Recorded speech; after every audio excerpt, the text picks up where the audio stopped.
Happy New Year! It's the first episode of the year, and that's why we're going to talk a little bit about your podcast goals. Because I know you've spent some time thinking about your business goals. I know you set some numbers for the year, maybe so. But I want to give you some real clarity around setting your annual podcast goals and maybe where to focus. But definitely some questions to ask so that you can figure it out. Welcome to the More Profitable Podcast with Stacey Harris. I'm Stacey, and this is the spot to learn more about the strategies, tactics, and tools you need to build your more profitable podcast. My team and I work every day with podcasters like you to shift shows from frustrating time sucks to productive members of your sales team, because your show should be built to generate and convert leads. So let's get into it. Welcome. It's January. It's the new year. We're setting goals left, right, and center. Maybe, like me, you did your business planning last year. I know, last year already. Maybe you did your business planning last year. I start mine in Q3 so that I can use Q4 to set up what I want in the following year so that I can really hit the ground running in Q1. It's just what works and feels good for me. But my episode-specific content, I do quarter by quarter. Like, the content plan lives pretty quarterly. Because we sell the same thing year-round, we've got a system that supports that. We don't have, like, a specific open and close launch model, right? So it's now that I'm really sitting in and looking at, what do I want the show to look like this year? Where do I want to make changes specific to the show? And really, more than anything, how do I want the show to perform this year? And so I want to talk about the two kinds of goals that there are today, because I think this lack of clarity in the two kinds of goals they are and how they need to be working together is really important. And so that's what we're going to dig into today. Before we dig into that, I want to remind you, it's the beginning of the month. That means we have a new episode of the Podcast Newsroom. Check it out, podcastnewsroom.com. If you're not yet subscribed, it's out. It's Saturday. It's sort of setting the tone for Q1. Yes, we're talking about January, but we're also talking about sort of what you need to know at the start of the year there. So head on over, again, podcastnewsroom.com to sign up. If you haven't, otherwise, it should be in your podcast player if you save the link, the special link you got when you signed up at podcastnewsroom.com. All right, let's get into this. Let's first talk about the two kinds of goals that you can be setting for your show. You can be setting conversion goals or growth goals. More often than not, and this is one of those first sticky points, I see people just sort of say, I want to grow the show. I don't actually know what that means. Do you want to grow the amount of clients you're getting from the show? Do you want to grow the amount of listeners you're getting from the show? Those are two different things. Your listens and your conversions are not the same, just as your leads and your conversions are not the same, and your listeners and your leads are not the same. These are three different categories, and they fit kind of into that cold, warm, hot, right? So cold, they've never heard of me before. I'm trying to get them to be a listener. They've been listening, and I want them to really sort of raise their hand. Then they've turned themselves into a lead. They've probably opted into my email list. They've reached out on LinkedIn or Instagram and sent me a message. They've dropped me an email. We have chatted. For me, most frequently, that sort of raised the hand, that indicator, signing up for the Podcast Newsroom. And then there's hot. They're in it to win it, baby. They've submitted an application for podcast production work. They've reached out and asked about podcast strategy intensives. They've booked their podcast strategy intensive. And so those are three different things. And so when you say to me, I want to grow my show, I don't know what you're saying. I don't know what you mean. And so I want you to look really specifically at, are you looking to increase your growth? And that's going to be in that cold category. Do you just want more listeners? Or are you looking for a conversion goal? You want to see better results from your show. And that's going to be leads, and that's going to be those sales. That's going to be people who are in that warm and hot category. If you have listeners right now, any, like 4, I don't care how many, if you have any listeners right now and no sales, you do not need to be looking at growing the amount of listeners you have. Your goals should be exclusively around those warm and hot categories. How can I get more people to raise their hand would be where I would start first. Get them on my email list, get them to email me, get them to send me a DM on Instagram, get them to buy whatever offer I have available to them. Where can I get them to raise their hand and say, I'm here? And by whatever offer in this category, I mean probably your sort of whatever your entry level product is. It might not be inexpensive, but it's something they can buy on their own. They can just go and buy. They don't need a sales call. For some shows, and maybe yours is included here, that is actually going to be the hot, because maybe you sell a membership or courses where there's not a sales call component. They just go and buy, and that's what you offer. And so there's not a sales call component in your business, then that's going to be that hot category. That's going to be just straight up getting them to convert. And just like conversations are getting into your email list will be that lead, that warm category. For me, podcast strategy intensives kind of fall in the first one. Kind of fall in that warm category, because that's sort of our entry level way to work with us. That's the beginning. Now, sometimes clients, that's all they need. Maybe they have a production or they're DIYing their production on their own, whatever that looks like. But in most cases, that's sort of saying like, yeah, I'm here. This is working. This has got people interested in what you do. And podcast production is what I consider a conversion, because that's somebody who has bought all the way in. They're now a part of our group of shows. They're sort of in our inner circle. Those are our priorities, always. They're in it to win it. They're working with us over long term. We have 12-month contracts. So every client we have has been working or is going to work with us for at least a year. Most of our shows, I'm trying to think of one that hasn't, they're with us 2 or 3, or in some case 5 years that we've been producing them. So be aware of what that looks like for you. But if you're not seeing people raise their hand and get on your email list, if you're not seeing people convert into actual clients, growing your listenership is not going to change that. This is like running ads to a landing page with no button. Have you ever done that? I did it once, and I remember it so clearly, and it was like 8 years ago. We had the membership, Hit the Mic Backstage at the time. I had this really great Facebook ad I'd built, and man, it was just like gangbusters, click people. This ad was working, but I could not convert. I had no new members. What the heck? And I went and looked, and I hadn't put a button to buy on the page. There wasn't a button. People could not click it to buy. Now, luckily, I figured this out like 12 hours after the ad started rolling. We fixed it. The ad ended up doing really well. It was great. It was lovely. It was wonderful. Granted, this was when Facebook ads worked, 6 years ago. But when you are focused on growing a listenership for a show that you're not converting on, you're just paying to drive traffic to a thing that will never convert, it's like trying to squeeze a rock for lemon juice. Like you're not going to come out. Nothing is going to work there. And so your goals should be focused on getting them to raise their hand. Now, let's say that you are getting people to raise their hand, but they're not converting.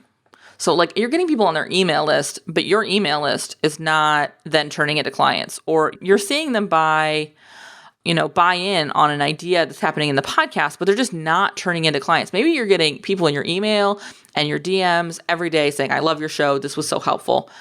But you can't turn them into coaching clients. You can't turn them into course purchases. Then there's something you need to look at in your sales process.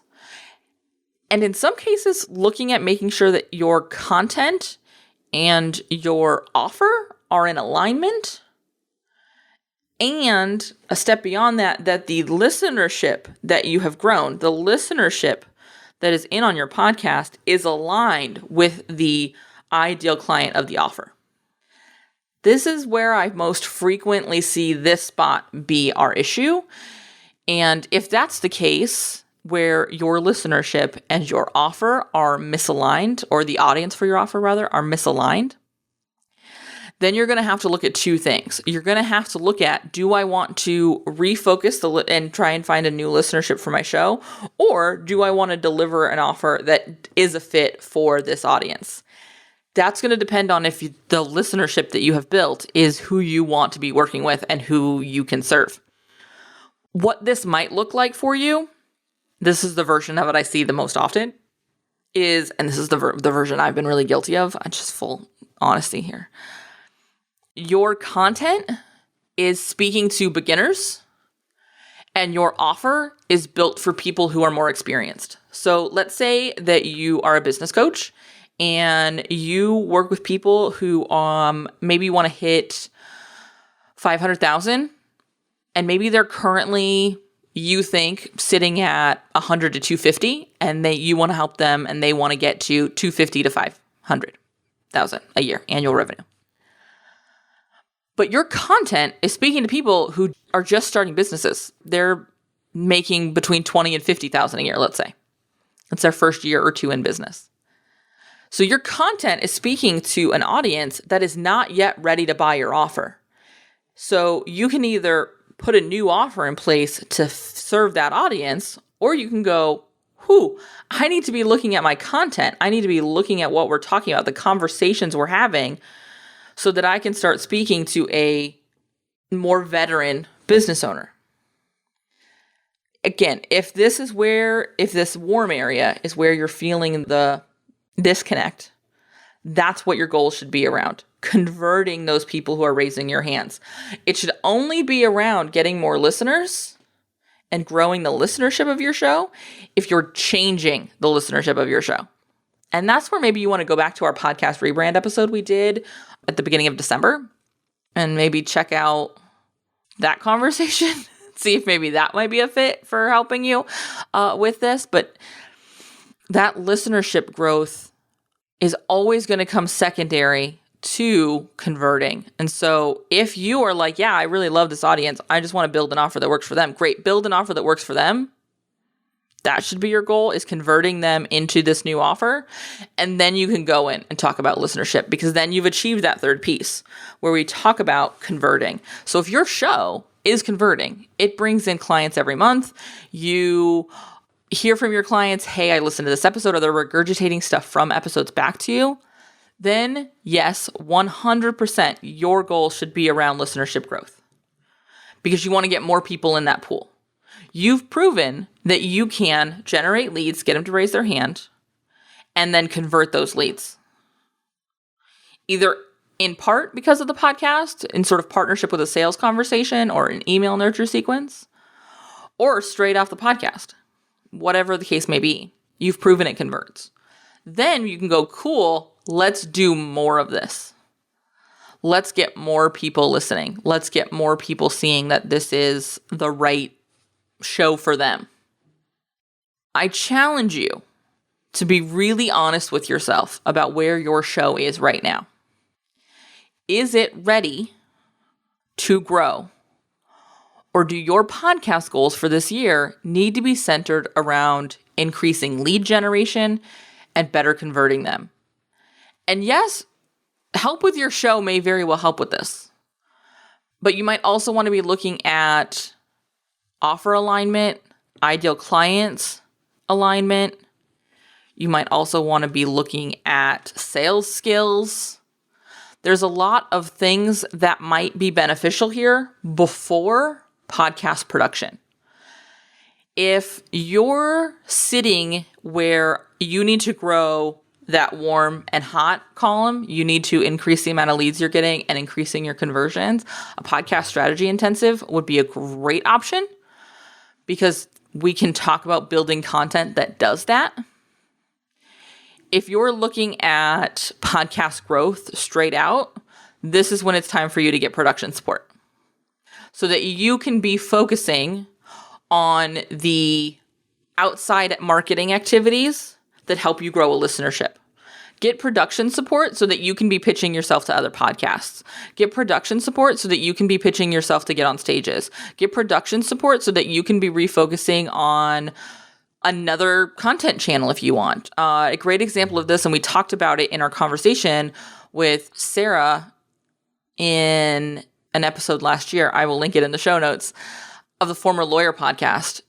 We talked about exactly this. Part of the reason she got production help when she got it is because she wanted to be looking at giving her attention to other parts of her business. She knew the podcast worked, and we've made the podcast work even better in our work together, but she really was buying back time and capacity to go and try other things to help grow the listenership and help grow the business. Build in other lead roads in so that you're not getting leads from just one place, right?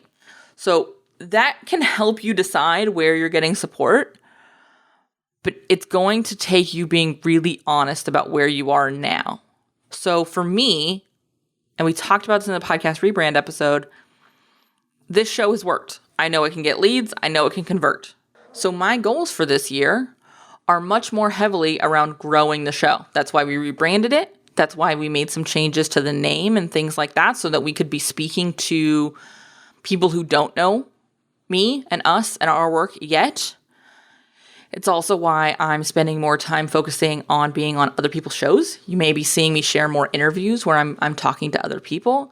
It's dictating how I'm approaching where we re-release and what we re-release this year. It's helping me look at what content has succeeded, and now I can break into other content. I can break into TikToks, or where can we be playing with YouTube content, whatever those things might be. I can focus there because really it's about driving listenership to the show, because I know this show will do the work it needs to do on the back end to generate email conversions, to generate sales conversions.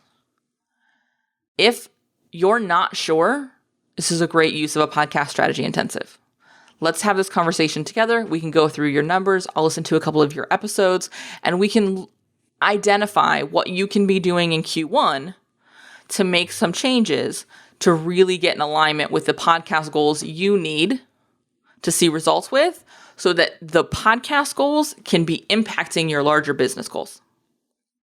Podcast strategy intensives are at uncommonlymore.com/intensive. I'd love to sit down with you. We've got January spots open now, and I'll see you in there. And I'll see you next week. Happy New Year. Thanks so much for listening to the show. Remember that content consumption does not make changes. So commit to doing something from today's episode. Maybe it's taking action on what we talked about. Maybe it's reaching out to me and learning more about podcast strategy intensives, or what podcast production looks like with our team. All of that is over at uncommonlymore.com. And if you haven't yet signed up for the Podcast Newsroom, I want to remind you that is a great next step. If you're not really sure what comes next, hang out over there. Get those exclusive private episodes. That's over at podcastnewsroom.com. And the last favor I will ask, because social proof is endlessly important for sure, is to leave a rating or review for the show. If you go to ratethispodcast.com/more, that's the easiest way to do it. But I would love to hear what you thought of the show, what you think of the show, and if the show has been helpful for you. I can't wait to chat with you. So this is just the start of the conversation. Reach out so we can keep it going. Talk soon.